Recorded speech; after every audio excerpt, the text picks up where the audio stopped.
yasaklara değil sevdana yenildim.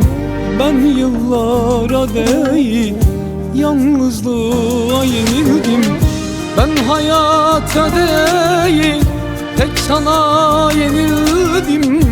Benim sana olan bu sevdam bitmez. Zincirlere vursalar, zamanı durdursalar, sırtımdan da vursalar, bu sevda bitmez. Zincirlere vursalar, zamanı durdursalar, sırtımdan da vursalar, bu sevda bitmez.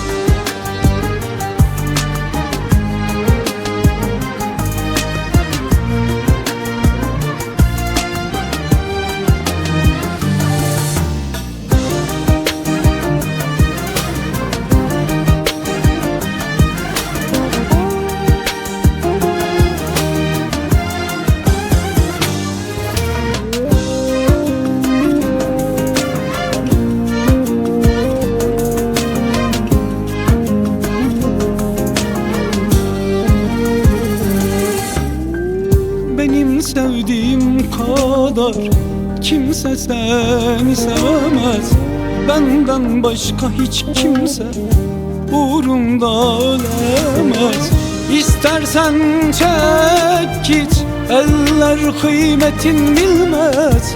Benim sana olan bu sevdam bitmez. Zincirlere vursalar, zamanı durdursalar, sırtımdan da vursalar, bu sevda bitmez. zincirlere vursalar, zamanı durdursalar, Sırtımdan da vursalar, bu sevda bitmez.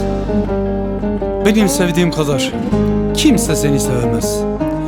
Benden başka hiç kimse uğrunda ölemez.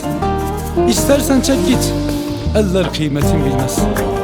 Benim sana olan aşkım, benim sana olan tutkum ve benim sana olan sevdam hiçbir zaman bitmez.